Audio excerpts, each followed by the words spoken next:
At all. So, ఏపీపీసీఎట్ 2025కి సంబంధించి syllabus డిస్కషన్‌లో ఇది సెకండ్ వీడియో అనమాట. ఫస్ట్ వీడియో ఎవరైనా చూడకుంటే ఇక్కడ ఐ కార్డ్‌లో ఇస్తాను. వెళ్లి చూడండి. సో, ఫస్ట్ వీడియోలో వచ్చేసి సెల్ బయాలజీ కోసం మాట్లాడుకున్నాం. సో, దాంట్లో లాస్ట్ టాపిక్ ఒకటి మిస్ చేసామనమాట. సో, అది ఇప్పుడు దానికోసం మాట్లాడదాం. అట్లాగే సెకండ్ యూనిట్ ఏదైతే ఉందో జెనెటిక్స్ అనే దాని కోసం ఈ వీడియోలో డిస్కస్ చేద్దాం. సో, ఏంటంటే మనకి కావాల్సిందేంటంటే పాస్ అవ్వడానికైతే మాత్రం 35% అయితే కావాలి. ఎవరికి ఓసీ, బీసీ వాళ్ళకైతే రిమైనింగ్ వాళ్ళకైతే పాస్ పర్సెంటేజ్ అయితే ఏం లేదనమాట. ఎన్ని మార్క్స్ వచ్చినా గానీ వాళ్ళు క్వాలిఫై అయినట్టే. ఎవరు ఎస్సీ, ఎస్టీ, పీహెచ్ వాళ్ళు ఇట్లాగా. సో, ఏంటంటే ఆహ్, మీకు పాస్ పర్సెంటేజ్ కన్నా ఎక్కువ మార్క్స్ రావాలి కాబట్టి మీరు సిలబస్ అనేది మంచిగా చూసుకొని ప్రిపేర్ అవ్వాల్సుంటుంది. సో, నేనైతే ఒక సింపుల్‌గా అయితే ఎక్స్‌ప్లెయిన్ చేస్తాను. సో, ఇప్పుడొచ్చేసి జెనెటిక్స్ కోసం చూసుకున్నట్లయితే జెనెటిక్స్‌లో ఫస్ట్ ఏముంది మనకి Mendelian and non Mendelian principles ఉంటాయి. సో, వాటిలో మనం మెయిన్‌గా చూసుకునేదేంటంటే ఆహ్, మెండెలియన్ ప్రిన్సిపల్స్ ఏమేమి వస్తాయి? అతను ఒక 3 ప్రిన్సిపల్స్‌నైతే చెప్పాడు.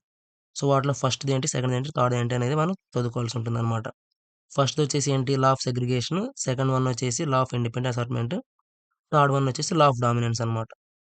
సో, మెండెలియన్ ప్రిన్సిపల్స్‌లో వీటి కోసం చదువుతాము. నాన్ మెండెలియన్ ప్రిన్సిపల్స్‌లో వచ్చేసి incomplete dominance, codominance, polygenic inheritance, epistasis అట్లాగే మైటోకాండ్రియల్ ఇన్‌హెరిటెన్స్ ఉంది కదా! వాటి కోసం అయితే డిస్కస్ చేస్తామన్నమాట.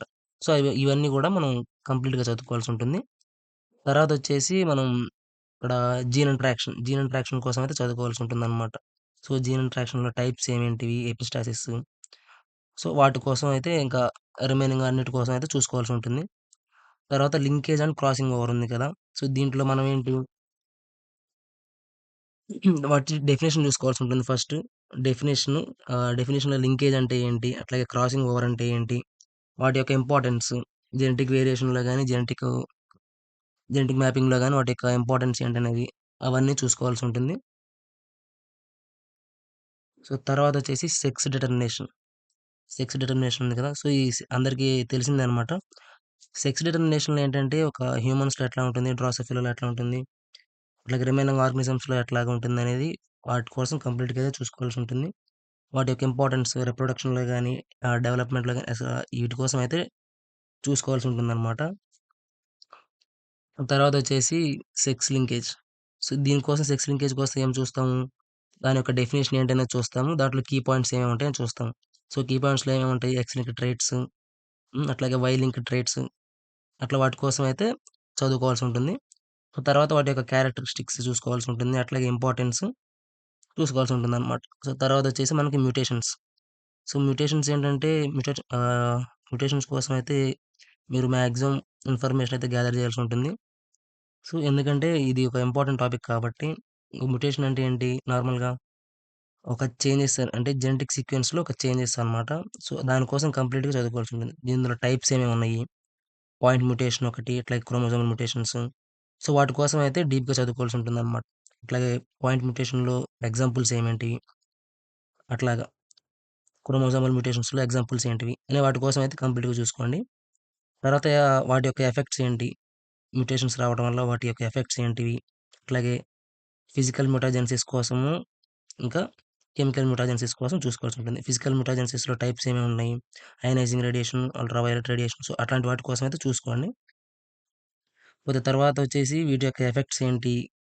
సో, ఎఫెక్ట్స్‌లో జెనెటిక్ డ్యామేజ్ కోసం చదువుకోవాల్సి ఉంటుంది.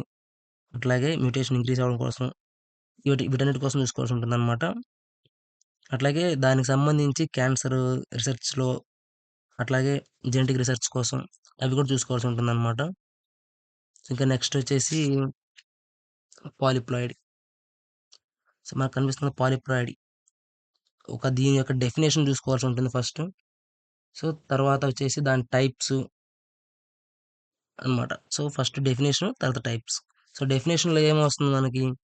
డెఫినిషన్‌లో చూసుకున్నట్టయితే where an organism has more than 2 sets of chromosomes. So, అంటే 2 సెట్స్ ఆఫ్ క్రోమోజోమ్స్ కన్నా ఎక్కువుంటే దాన్ని మనం పాలిప్లాయిడీ అంటామనమాట. సో, ఇది మనకెక్కడ కనిపిస్తుంది? ప్లాంట్స్‌లోను, యానిమల్స్‌లో కనిపిస్తుంది. సో, ఇందులో టైప్స్ అనే వాటి కోసం చూసుకోవాల్సి ఉంటుంది. సో, టైప్స్ ఏమేమి ఉంటాయి మనకి? ట్రిప్లాయిడీ ఉంటుంది, టెట్రాప్లాయిడీ ఉంటుంది. 3 సెట్స్ ఆఫ్ క్రోమోజోమ్స్ అయితే మనం ట్రిప్లాయిడ్ అంటాం. 4 సెట్స్ ఆఫ్ క్రోమోజోమ్స్ అయితే టెట్రాప్లాయిడ్ అంటామనమాట. సో, వీటి యొక్క ఎఫెక్ట్స్ అనేవి ఎట్లా ఉంటాయి అనే వాటి కోసం చూసుకుంటాం. సైజ్ ఇంక్రీజ్ అయితే ఎట్లా ఉంటుంది? వాటి కోసం కూడా చూసుకోవాల్సి ఉంటుంది. అట్లాగే దీని ఇంపార్టెన్స్ వచ్చేసి ప్లాంట్ బ్రీడింగ్‌లో ఎట్లా ఉంటుంది, ఎవల్యూషన్‌లో ఎట్లా ఉంటుంది, అగ్రికల్చర్ వైస్‌గా ఎట్లా ఉంటుందనేది వాటి కోసం కూడా చూసుకుంటాం. సో, నెక్స్ట్ వచ్చేసి somatic hybrids and hybrids. So, వీటిలో ఏంటంటే మనం వీటికి కూడా సోమాటిక్ హైబ్రిడ్స్ అంటే వాటి డెఫినిషన్ చూసుకోవాల్సి ఉంటుంది. అట్లాగే హైబ్రిడ్‌కి డెఫినిషన్, అప్లికేషన్స్ అన్నమాట. సో, ఇంతే వాటి కోసం సింపుల్‌గా మీరు డెఫినిషన్, అప్లికేషన్స్ చూసుకుంటే సరిపోతుంది. తర్వాత chromosomal aberrations in humans. So, వీటి కోసం చూసుకుంటే మనం దీనికి డెఫినిషన్ చూసుకోవాలి. తర్వాత టైప్స్ చూసుకోవాల్సి ఉంటుందన్నమాట. సో, డెఫినిషన్‌లో ఏముంటుంది? The changes in the structure or number of chromosomes which can lead to various health issues and genetic disorders. So, తర్వాతొచ్చేసి మనం టైప్స్ చూసుకుంటాం. టైప్స్‌లో మనకేముంటాయి? ఏనుప్లాయిడీ. సో, ఏనుప్లాయిడీ అంటే ఏంటి? సో, దానికి ఒక ఎగ్జాంపుల్స్ అనేవి చూసుకోవాలి. ఏనుప్లాయిడీ అంటే ఏంటి? Abnormal number of chromosomes. So, దానికొక ఎగ్జాంపుల్‌గా మనం డౌన్ సిండ్రోమ్ గాని, టర్నర్ సిండ్రోమ్ గాని రాస్తాం. సో, వాటి కోసం డీప్‌గా అయితే చూసుకోవాల్సి ఉంటుంది. తర్వాత మనకి ట్రాన్స్‌లొకేషన్స్ అట్లాగే డెలీషన్స్. డెలీషన్స్ అంటే ఏంటి? లాస్ ఆఫ్ క్రోమోజోమల్ మెటీరియల్ అన్నమాట. డూప్లికేషన్, డూప్లికేషన్ అంటే ఏంటి? So, extra copies of chromosomal material. So, ఇట్లా వాటి కోసం ఒక డెఫినేషన్ ఒకటి అట్లాగే వాటికి ఎగ్జాంపుల్స్ చూసుకోవాల్సి ఉంటుందన్నమాట. సో, వాటి వల్ల వచ్చే ఎఫెక్ట్స్ ఏంటి? Birth defects, genetic disorders, cancers అట్లాగే ఇంపార్టెన్స్ ఏంటి? అనే వాటి కోసం కూడా చూసుకోవాల్సి ఉంటుంది. తర్వాత recombination in prokaryotes. Recombination in prokaryotes అంటే దాంట్లో కూడా మనం ట్రాన్స్‌ఫర్మేషన్ అంటే ఏంటి? దానికొక ఏమంటారు? ట్రాన్స్‌ఫర్మేషన్ యొక్క డెఫినిషన్ ఒకటి చూసుకోవాల్సి ఉంటుంది. అట్లాగే conjugation definition, transduction definition, sexduction definition అన్నమాట. సో, ఇందులో ట్రాన్స్‌ఫర్మేషన్ అంటే ఏంటి? Uptake of free DNA from the environment. So, దానికి సంబంధించి రిమైనింగ్ ఇంకా మ్యాటర్ కూడా చూసుకోవాల్సి ఉంటుంది. కాంజుగేషన్ అంటే ఏంటి? అట్లాగే ట్రాన్స్‌డక్షన్ ఇట్లా వాటికి కంప్లీట్ డీటెయిల్స్ అనేవి మనం చూసుకోవాల్సి ఉంటుందన్నమాట. లాస్ట్ టాపిక్ ఏంటి? Extra genomic inheritance. So, extra genomic inheritance అంటే మనం ఏం చూసుకుంటాం? సో, దానికి సంబంధించినటువంటి డెఫినిషన్ ఒకటి చూస్తాము. అట్లాగే దీని యొక్క మెకానిజంలో ఇన్వాల్వ్ అయిన స్టెప్స్ చూసుకోవాల్సి ఉంటుంది. సో, ఆ మెకానిజంలో ఏమేమి చూసుకుంటాము?